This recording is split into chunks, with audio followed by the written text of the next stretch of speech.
Hey, good morning, everyone. Thank you for joining us on this Facebook Live. I'm Kwon. Don't forget, you can always watch and listen to this live stream later through our InForum YouTube channel, or you can just listen to it on your favorite podcast platform as well. Also, if you were wondering, you can visit inforum.com/podcasts, and then when you click on the InForum Minute, you can find it right there as well. All right, let's get you caught up on some things, at least something that we know or we learned overnight, and some things that are happening today in our community. So first, we do have an update. We have some new information on those 3 shootings that happened within just 14 hours of each other last weekend. There were 3 shootings. 2 of them were in downtown Fargo, one of them being in South Fargo. And it left 3 people with gunshot wounds. Good news here is everyone is expected to survive, but we learned that police believe Saturday's shooting, which happened on North Broadway just near Bell Bank, and then Sunday's shooting on University right near the Holiday gas station could be linked. They're pointing to some of the same people involved in both of the shootings that they found. So that's kind of an update.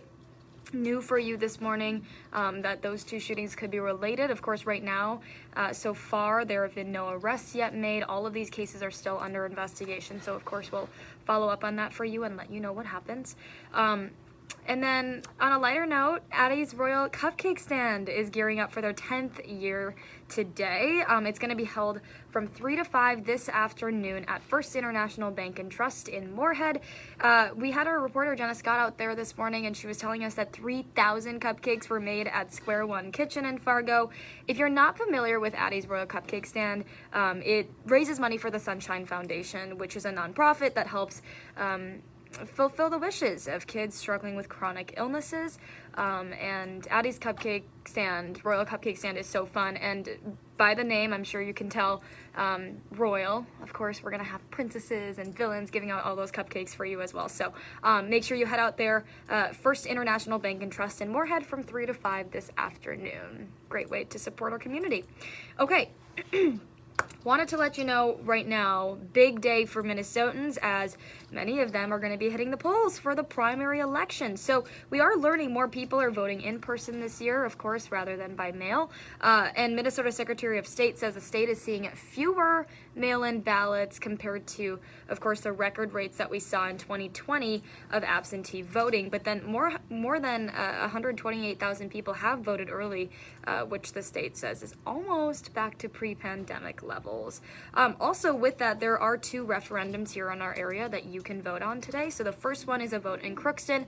That one is for a sports complex, and it'll include new turf, some upgraded seats, and concession stands and bathrooms as well. If that passes, yearly taxes on that would be, on a $200,000 home, would go up $29 per year. And then in Ulen-Hitterdal School District, there's a $1.75 million referendum, and that one is for improvements at the school for a child care center. So if you're trying to figure out where you should go to cast your votes, you can find a link on our website that tells you where you need to go on inforum.com. Also today, big day when it comes to the FM diversion project. First shovels are going to be going into the dirt, as they'll be having a little groundbreaking ceremony today starting at 11, and that's going to be taking place at the construction site in Argusville. When it's completed, when it's all built by 2027, so we still got a long ways to go, that's expected to protect about 235,000 people from flood risk right by the Red River. We also know Senators John Hoeven from North Dakota and Amy Klobuchar from Minnesota, along with North Dakota's Governor Doug Burgum. They're all going to be there speaking at the ceremony. Again, this project is set to be finished in 2027, but the groundbreaking ceremony will be happening at 11 this morning.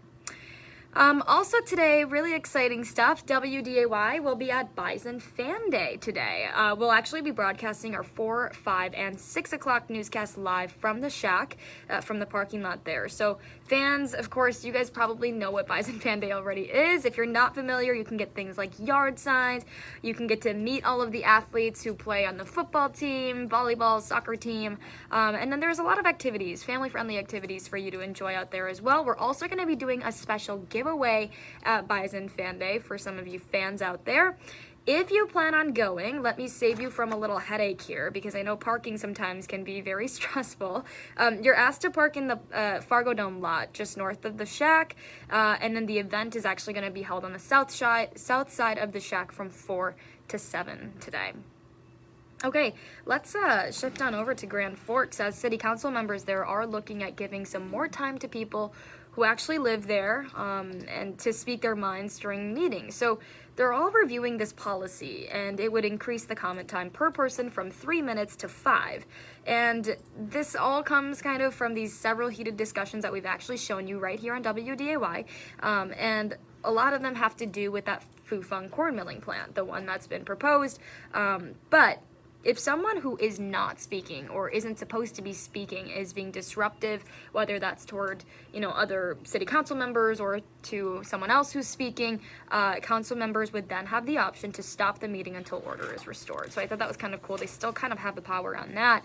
The council is going to be discussing this proposed policy a little bit further at its meeting next week. So we'll follow up on that and let you know what happens. Okay.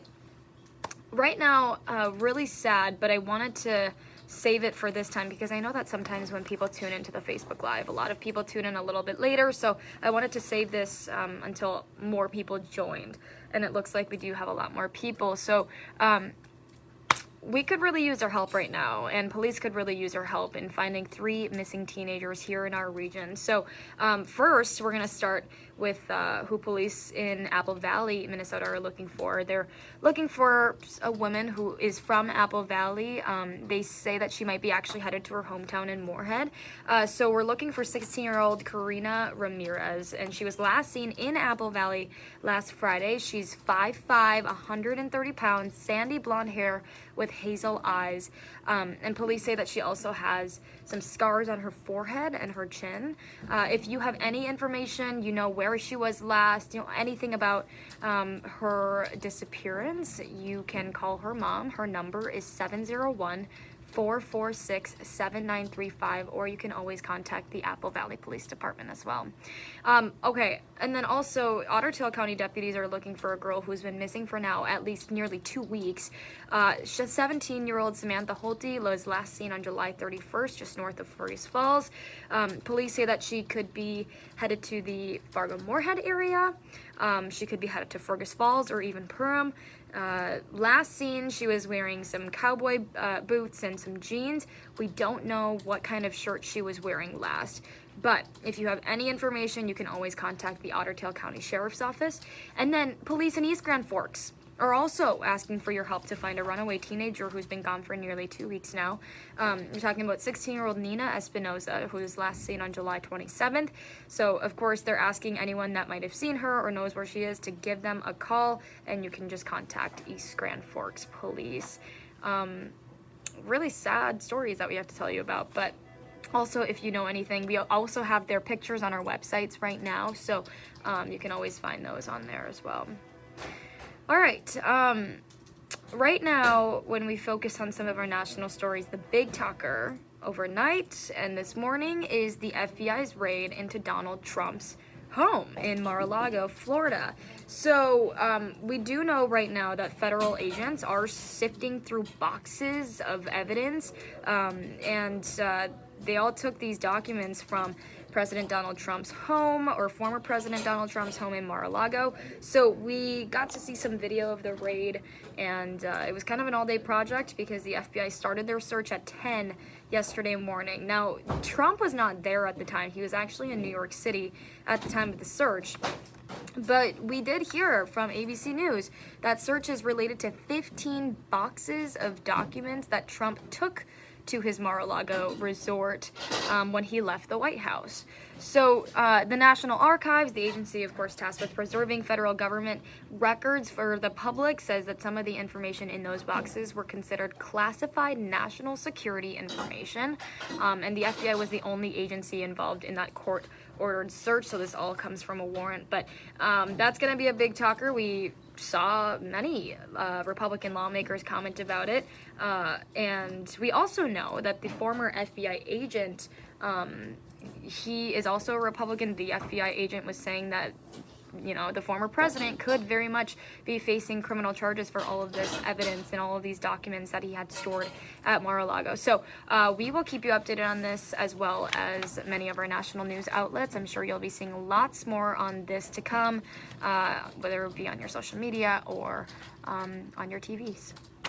Okay, also taking you back a little bit more closer to home, we know that 3 people have been charged. 2 people are still on the run from that shooting at the Mall of America, which happened over the weekend. So we know 21-year-old Dinesh Raghavir, 23-year-old Selena Raghavir, and 23-year-old Delaney Quenshawn Arnold. They're all charged with helping the person who fired those shots inside a busy Nike store last Thursday. Now, surveillance video shows 6 people got into this fight right in front of the store's checkout area.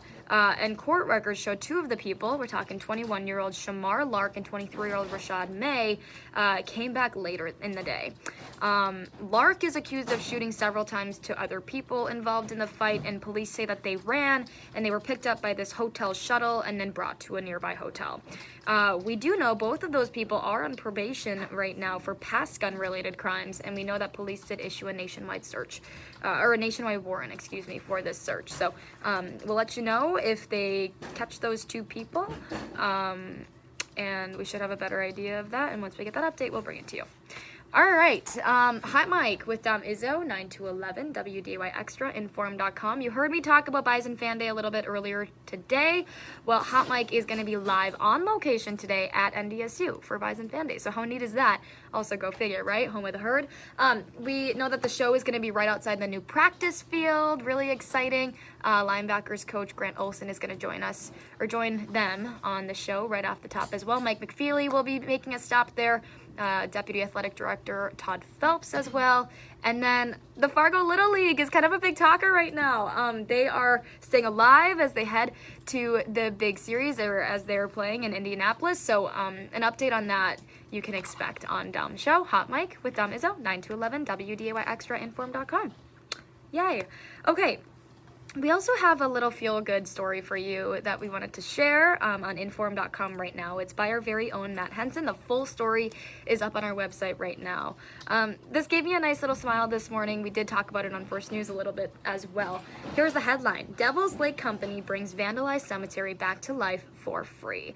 If you don't remember, we talked about some gravestones that were damaged and vandalized. I believe this was last week. And a company decided to be very generous and help out. So if you want to read up on that a little bit, you can do that right now on our website, InForum.com. And don't forget, right now, for 99 cents a month for your first 3 months, you can get an all-access pass to InForum.com, our website. All you have to do is go on InForum.com/subscribe to get that deal. And a reminder, again, you can join us for our evening newscast. We got you covered starting at 4, and then 5, 6, 9, and 10 as well. 4, 5, and 6 newscasts will be at the Shack parking lot for Bison Fan Day. And yeah, you can always join us tomorrow morning as well from 5 to 7. But in the meantime, hope you guys have a great day and enjoy this nice weather, because it's going to get very beautiful today. Bye, everyone.